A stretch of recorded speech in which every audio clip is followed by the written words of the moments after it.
Welcome! Today we'll be reading The Three Wishes, pictured by Yerne Salaman, retold by M. Jen Craig. Once upon a time, a long time ago, there was a poor woodcutter. He lived with his wife in a little hut near the great forest. Every day the woodcutter went into the forest to work. He took with him his sharp axe, and he took a bottle of cold tea and a bag of bread for his lunch. The woodcutter worked very hard every day of the week, but he stayed very poor, and he was tired of being poor. "I never have anything I want," the woodcutter said. "I wish I had a warm coat. I wish we had a bigger house. I wish I had a little cart to carry the wood," the woodcutter said. "I wish we could eat roast beef sometimes and not apple pie." But the woodcutter's wishes did not come true. One morning, when the woodcutter was looking for wood, he saw a big oak tree. He was very pleased. "What a lot of wood for me," he said. "First I'll cut it down, then I'll cut it up." He put his bottle of cold tea on the ground. He put his bag of bread on the ground. He swung his sharp axe over the head. "Oh, don't!" he heard someone say behind him.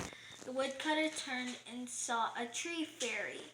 The woodcutter had never seen a tree fairy before. His knees began to shake. His hands began to shake. His axe fell to the ground with a thump. "This is my tree. Please don't cut it down," cried the tree fairy. The woodcutter was so frightened he could not say a word. "Please don't cut down my tree," begged the fairy. Her eyes were full of tears. The woodcutter tried to speak. "Well," he began. "Well," he began again. All right, I won't," he said at last. "I won't cut your tree down if you don't want me to."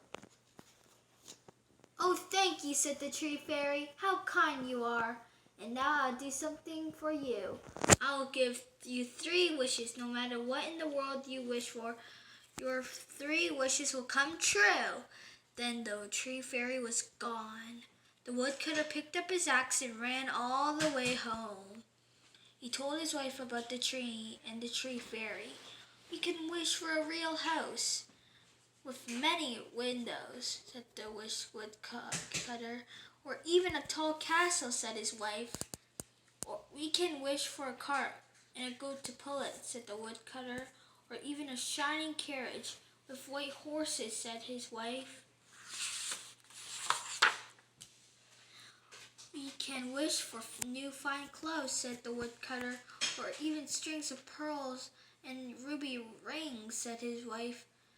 "We can wish for anything we want. We must think hard before we wish," said the woodcutter. "Yes, we must be sure to make good wishes," said his wife. They talked for a long time. They thought of many wishes. At last the woodcutter grew hungry. He was sorry he had left his bag of bread and bottle of tea in the forest. "Is supper ready yet?" he asked. "Of course not," said the woodcutter's wife. "It is much too early for supper." "Will it be ready soon?" said the woodcutter. "Supper will be ready when it's time for supper," said his wife. "Yes, I know," said the woodcutter, "but I'm hungry now. I wish I had a nice piece of sausage right now." Clutter, thump, clutter, bang. A loud noise came from the chimney, and down fell a great long piece of sausage onto the floor. "Oh, what a fool you are!" shouted the woodcutter's wife. "You have wasted a wish." "Oh dear," said the woodcutter, "so I have." "You could have wished for a whole pig," said the woodcutter's wife. "You could have wished for a whole 500 pigs. Only a fool will wish for only one sausage." "You're right, I'm sorry," said the woodcutter. "You would have wished for a gold crown. You could have wished for a whole barrel of gold, and you waste a wish for a sausage." "I know," the woodcutter said. "I'm very sorry," the woodcutter said. The woodcutter's wife scolded and scolded. Soon the woodcutter put his hands over his ears. "Please stop," he said. But the woodcutter's wife would not stop. "A sausage," she shouted over and over again. At least the poor woodcutter could not stand it no more. "Stop, stop, stop," he cried. "I don't want to hear any more about the sausage. I wish that sausage were stuck to the end of your nose." And it was. A great long piece of sausage was stuck to the end of the woodcutter's nose. The woodcutter's wife pulled on the sausage. It would not come off. The woodcutter pulled on the sausage. It would stay where it was. The woodcutter and his wife pulled together until they were tired. Pulling did no good at all. The great long piece of sausage was still stuck to the end of the woodcutter's wife's nose. "Do something," said the woodcutter's wife. "You have one wish left." The woodcutter looked hard at his wife's nose. "It's not so bad," he said. "I could get used to it." He said, "If we had a barrel of gold, I think I could get used to it," he said.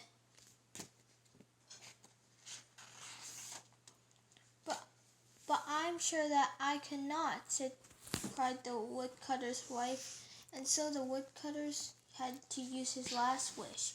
"I wish that sausage would come up off the end of your nose," the woodcutter said.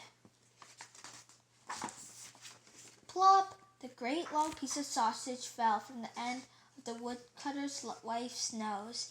It landed in a white dish that was on the table. The woodcutter looked at the sausage. The woodcutter's wife looked at the sausage. "Time for supper now," she said. "We might as well eat the sausage right away." And that's what they did. The end. Don't forget to subscribe. See ya!